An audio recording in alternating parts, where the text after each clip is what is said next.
dementia is set to become more prevalent in the coming decades as populations age.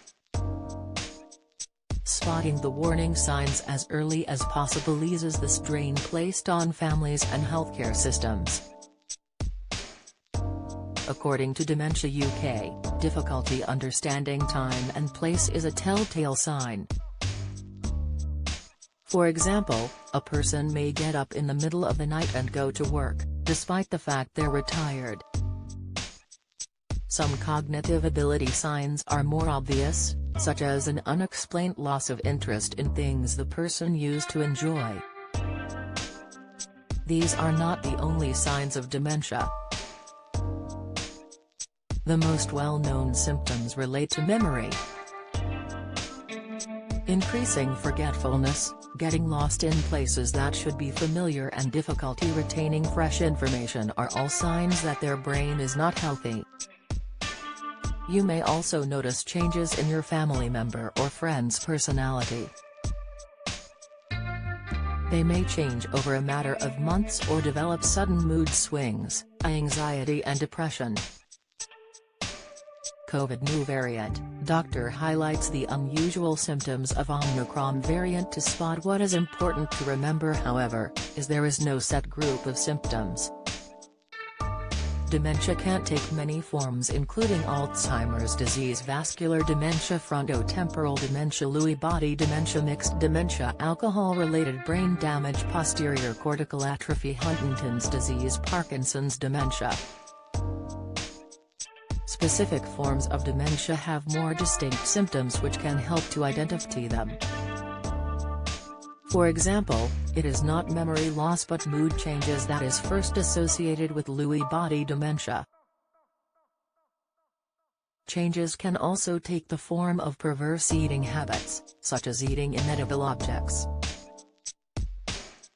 Dr. Michael Mosley shares simple chair test to see how long you will live. Inside high cholesterol, the sign in your face that could be indicative of advanced damage. Advice: longevity, the essential lifestyle tip to ward of chronic disease as you age. New study, tips: are you at risk?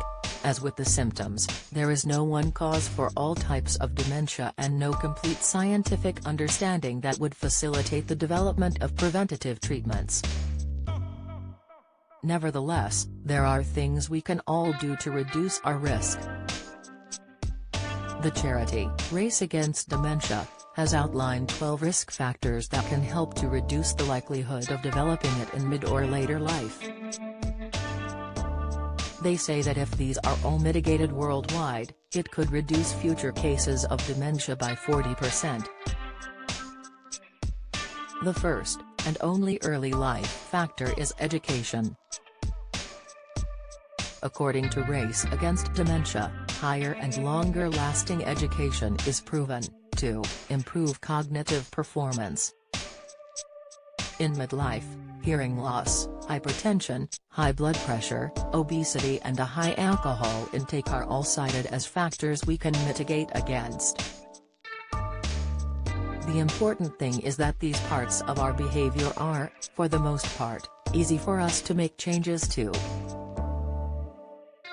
For example, Race Against Dementia recommends limiting your alcohol intake to no more than 21 units a week.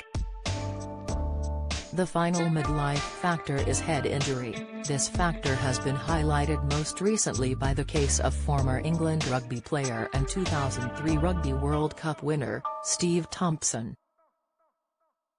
The famous hooker, along with 7 other players with dementia, is campaigning for the sport to be made safer and to do more to protect its players to prevent the development of CTE, chronic traumatic encephalopathy, a neurodegenerative disease that can lead to dementia. Later in life, risk factors include smoking and physical inactivity.